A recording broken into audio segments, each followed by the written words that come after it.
नमस्कार। आपको बता दें कि आज से 207 वर्ष पहले महाराष्ट्र के पुणे जिले के पास भीमा नदी के तट पर स्थित कोरेगांव गांव में लड़ा गया युद्ध न केवल एक सैन्य संघर्ष था, बल्कि सामाजिक इतिहास में दलित आत्मसम्मान और प्रतिरोध का प्रतीक बन गया।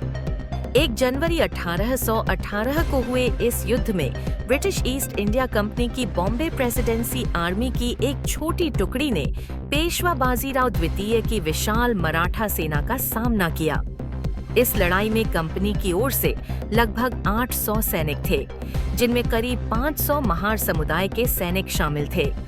उस समय महारों को अछूत माना जाता था, लेकिन युद्ध भूमि में उनके दिसाऊ अदम्य साहस और वीरता ने इतिहास की धारा को नया मोड़ दिया। दूसरी ओर पेशवा की सेना संख्या में कहीं अधिक थी, जिसमें लगभग 28,000 सैनिक शामिल थे, 20,000 घुड़सवार और 8,000 पैदल सैनिक। 31 दिसंबर 1817 की रात शिरूर से रवाना होकर कप्तान F.F. स्टॉन्टन के नेतृत्व में कंपनी की टुकड़ी 25 मील की कठिन यात्रा के बाद कोरेगांव पहुंची। गांव की कच्ची दीवारों के भीतर सैनिकों ने मोर्चा संभाला।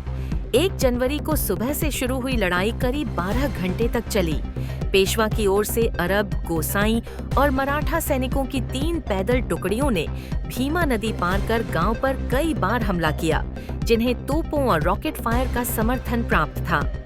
हमले के दौरान मराठा सैनिक कुछ समय के लिए गांव के एक मंदिर और एक तोप पर कब्जा करने में सफल रहे, जिसमें कंपनी के कई गनर्स मारे गए। बावजूद इसके महार सैनिकों और अन्य कंपनी जवानों ने अद्वितीय साहस दिखाते हुए गांव की रक्षा की। कप्तान स्टॉन्टन ने आत्मसमर्पण से इनकार करते हुए सैनिकों का मनोबल बनाए रखा। शाम होते होते जनरल जोसेफ स्मिथ के नेतृत्व में ब्रिटिश सेना के पहुंचने की आशंका से पेशवा की सेना ने रात 9 बजे तक गांव एके छोड़ दिया। अगले दिन भी पेशवा ने दोबारा हमला नहीं किया। इस तरह संख्या में बहुत कम होने के बावजूद कंपनी की टुकड़ी ने कोरेगांव की रक्षा कर ऐतिहासिक जीत दर्ज की।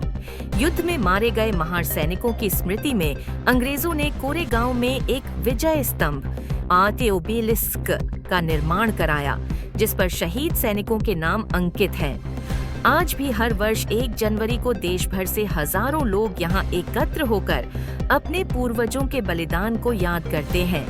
यह दिन भीमा कोरेगांव शौर्य दिवस के रूप में मनाया जाता है। भीमा कोरेगांव का युद्ध केवल औपनिवेशिक सैन्य इतिहास का हिस्सा नहीं है, बल्कि यह जाति आधारित भेदभाव के खिलाफ दलितों के संघर्ष, शौर्य और आत्मसम्मान का प्रतीक है। यह घटना आज भी सामाजिक न्याय और समानता की लड़ाई में प्रेरणा का स्रोत बनी हुई है। क्या कहेंगे सर, आप भीमा कोरेगांव के विजय स्तंभ के पास आए? सबसे पहले तो आज शौर्य दिन की सभी भारतीयों को और विश्व के बाबा साहब अम्बेडकर जी के अनुयायियों को मंगल कामना देता हूँ। शौर्य दिन की बहुत बहुत ढेर सारी बधाइयाँ देता हूँ।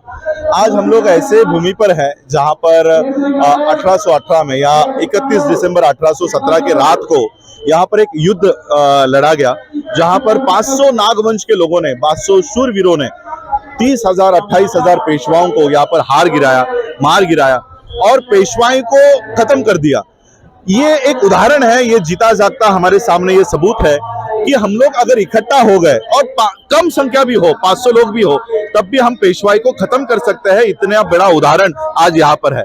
आज यहाँ पर रात के 12 बजे से लेकर आज रात के 12 बजे तक लाखों लोग बाबा साहब के इस प्रेरणा स्थान, बाबा साहब यहाँ पर आके प्रेरणा लिया करते थे, इस प्रेरणा स्थान को नमन करके जाएंगे, लेकिन संगठित नहीं हो पा रहे। और इसी वजह से आज पेशवाई या मनु का कानून, मनुस्मृति फिर से रिवाइव हो रही है, जिंदा हो रही है। तो कहीं ना कहीं हम लोगों को आज ये अभिवादन करते समय अपने आप को संगठित रखने की भी जिम्मेदारी हम लोगों को सौंपनी होगी और संगठित होके जो पेशवाई या जो पेशवा राज इस देश में फिर से आ रहा है, उसको खत्म करना होगा। ब्रिटिशरों की एंट्री हुई भारत में, तो हम लोग उससे पहले से ही गुलाम थे।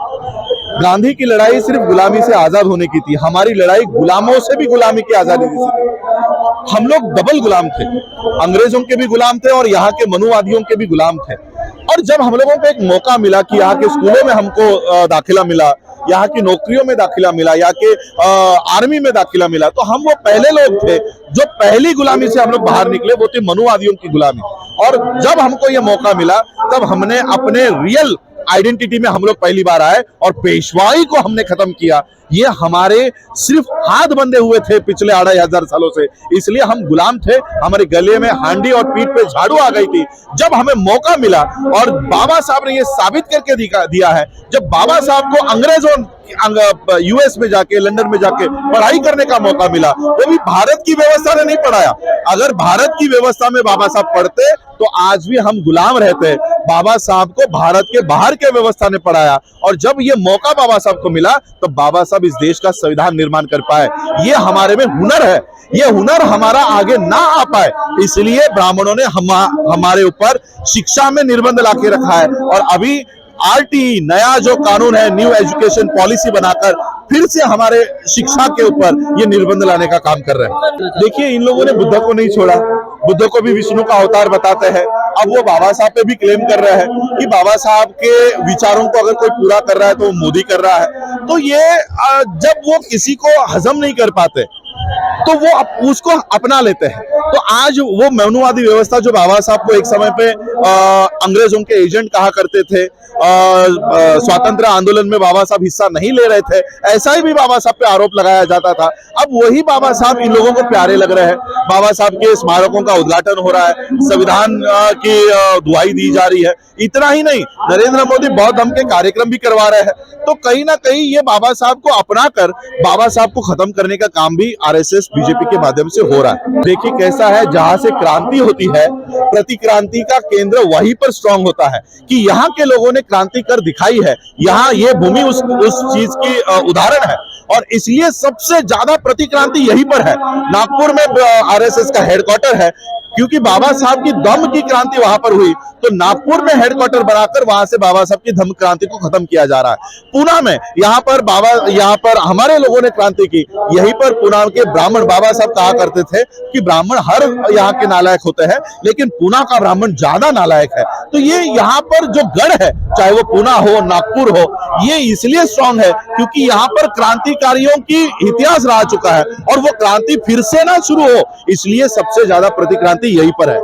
आपने कहा 1818 में यहाँ पर 500 महावीरों ने 28,000 को धूल चुकाई, लेकिन आज के समय में वो उस समय गुलाम थे, मानसिक रूप से भी और शारीरिक रूप से भी। आज के जो दलित जिसे कहते हैं वो मानसिक क्रांति नहीं है, शिक्षक में भी आए, इसके बावजूद भी बहुत सारे संगठन बना के वो अपने आप को अलग अलग टुकड़ों में बांट रहा है। क्या लग रहा है इससे? देखिए, 1818 का जो युद्ध हुआ वो आत्मसम्मान के लिए था, सेल्फ रिस्पेक्ट के लिए था। आज हम लोग युद्ध नहीं कर पा रहे हैं वो क्योंकि हम कहीं ना कहीं अपना आत्मसम्मान गवा चुके हैं।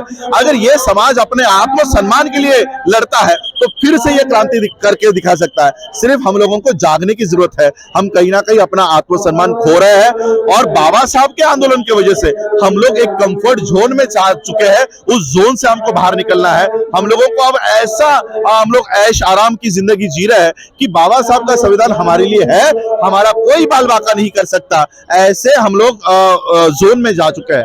जबकि हिंदुओं की इस देश में सरकार है, हिंदू इस जोन में ना जाए, इसलिए उन लोगों को हमेशा जगाए रखा जाता है कि हिंदू खतरे में है। जबकि प्रधानमंत्री उनका है, सुप्रीम कोर्ट का सीजीआई उनका है, मीडिया उनका है, सारा प्रशासन उनका है, लेकिन वो कंफर्ट जोन में ना जाए, इसलिए उनको बताया जाता है कि हिंदू खतरे में है।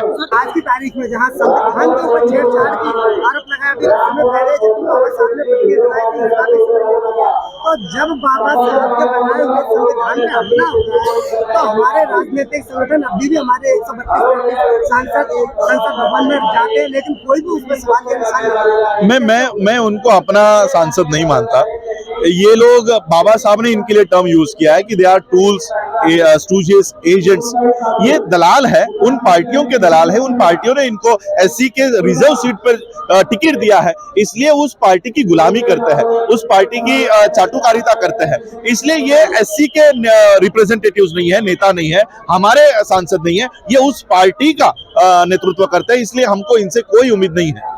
देखिए, हमारे यहाँ पर और खास करके महाराष्ट्र में हर गांव में आपको राष्ट्रीय भी और अंतर्राष्ट्रीय भी नेता मिलेंगे। जो आदमी गांव के बाहर नहीं है वो राष्ट्रीय नेता अपने आप को कहलाता है। तो ये हमारे में बहुत सारे गुट तैयार हो गए। बाबा साहब का सिर्फ अंबेडकर नाम लेकर इस देश में 1 लाख संगठन काम करते हैं। बुद्ध के नाम से अलग, गुरु रविदास जी के नाम से अलग, हमारे जितने महापुरुष है, हमने अपना अपना महापुरुष उठाकर हम अपने अपने महापुरुषों के नाम से जाति में और उससे भी नीचे उप जाति में काम कर रहे हैं। और जब तक हम ऐसे बटे रहेंगे तब तक हमारे आंदोलन को कोई भी इंपॉर्टेंस इस देश में नहीं मिलेगा। तो आगे क्या कौन सा रवैया होगा कि हम लोगों को इकट्ठा होकर लड़ना चाहिए बस। हमारी हर वीडियो सबसे पहले देखने के लिए चैनल को सब्सक्राइब करके दबाएं बेल आइकॉन।